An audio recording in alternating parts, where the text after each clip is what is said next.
بسم الله الرحمن الرحيم. الحمد لله رب العالمين، والصلاة والسلام على نبيه الأمين وعلى آله وصحبه أجمعين، أما بعد. أيها الإخوة في الله، السلام عليكم ورحمة الله وبركاته. كلمة إن شاء الله تعالى سيد الله الشيقي وحيكون سابسنتهي الاستغفار، بعض فوائده وصيغه.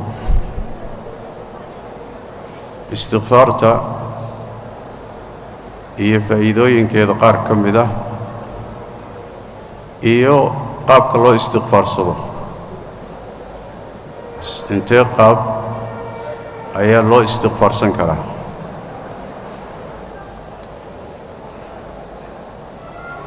Allah tabaaraka wa tacaala wuxuu quraanka kariimka inoogu sheegay aayado badan. haddaan bini aadan nahay inaan gafayno oo aan khaldamayno. aabaheen aadam calayhi wacalaa nabiyina asalaatu wassalaam ayaa halmaamay, markaasuu khaldamay. innaguna ubadkiisii baynu nahay inaan khaldanno oo lugtu inoo fakato oon simbirraxanno waa wax dabeecad aynu leenahay wey. weliba sida nebigu sheegay sal alla alayh wasalam, khaladka aan leenahay ma yara, wuu fara badan yahay. kullu bni aadam khataa.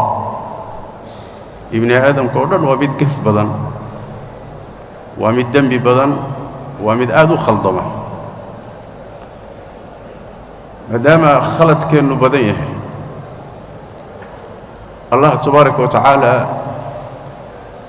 laba mid ayaa ruuxa mu'minka ama muslimka laga rabaa: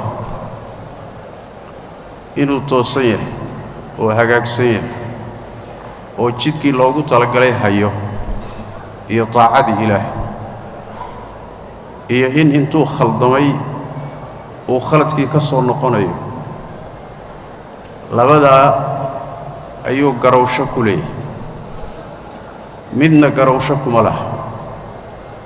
intuu khaldamo inuu khaladka sii wato oo ku madax adaygo, middaa garowsho kuma laha. waa ka allah tabaaraka wa tacaala aayadda qur-aanka inoogu yidhi: qul innamaa yuuxaa ilaya annamaa ilaahukum ilaahun waaxid faاstaqiimuu ilayhi waاstakfiruuh wawaylu lilmushrikiin. inaad toosan tahay iyo inaad khaldantay ood ilaahay dembi dhaaf weydiisanayso, labadaa wixii u dhaxeeya waa inaad khaldantay ood khaladkii ku sii socoto. taa marka garowsho kuma lihid. allah tabaaraka wa tacaala marka bimanihi wa karamihi wa ixsaanihi, maadaama uu ina yaqaano, ilan isagaa ina abuurtay, alaa yaclamu man khalaq, ina garanayo inaan khaldamayno oo khaladku inaga dhacayo, inaguma nicin. khaladkii laynuguma tuurin, bal alla wuxuu inoo jideeyey khaladka inaga dhacay si aan ku xallin karno, si aan ku hagaajin karno, jidkii aan ka baxnay si aan ugu soo noqon karno ayuu alla inoo jideeyey tabaaraka wa tacaala. taasina waxa weeyaan waa mawduucan hadda aan ka hadlayno oo ah al-istigfaar.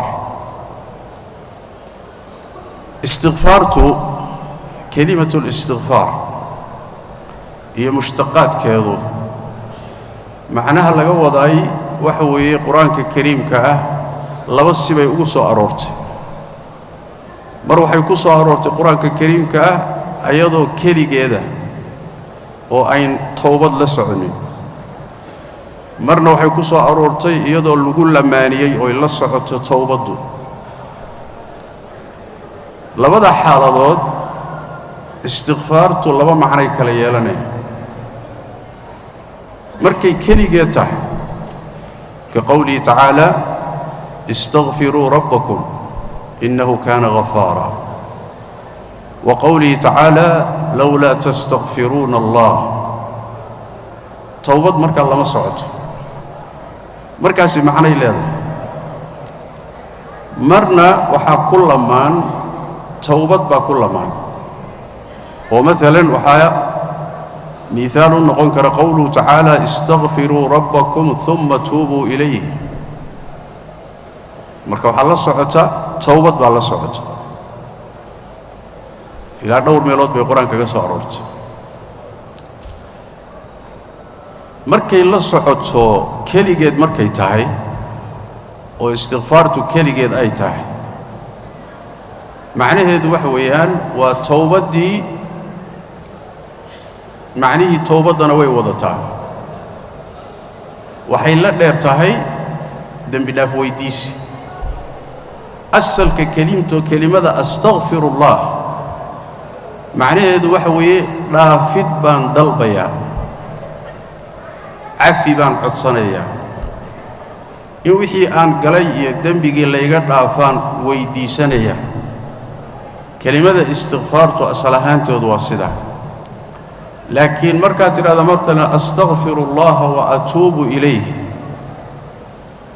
معناه هذا وحويان معنوه مركا وكد ونانيا كليجد مركي تاعي مركا لابا معنى بو يحمبارسن تاعي توبة معنى هذه هي استغفار معنى هذه بو يحمبارسن تاعي مركي كليجد تاعي كذلك كلمة التوبة وان توبة كياني وتوبة كياني أتوب أيضا مركي كليجد تون استغفار لسعني معنيه توبة استغفار تي وصعتي حمبارسن تاعي لبدا كلمة ميدو بلتا كلام مركي قولي كنقطة تي كلام معنى هذا وضطا مركي يسوي مادانا مدول بمعنى قولي مركا وضطا واسيدة كلمات كمسلم إيا مؤمن وكلا كلمات وحا كتشرا شرعة كتشرا مركي يسوي مادانا معنى كلا قدسان قادنا مركي كلام مقيهين مد كلام معنى هذا أي حنبار سنس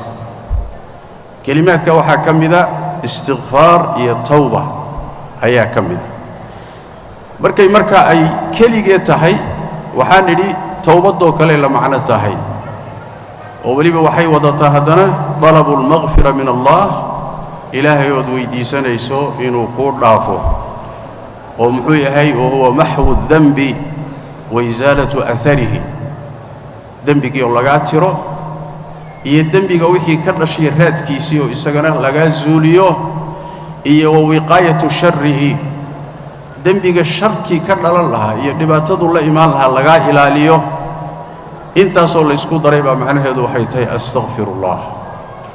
astaghfirullah haday kaliya tahay iyo haday toobadu la socotoba waa soo noqosho ay hadana la socoto ilaahu waxaan galay ii dhaaf dhibka ka dhalanaya iga ilaali aathartiisa iga zuuli waxa soo dhabay xambaarsanta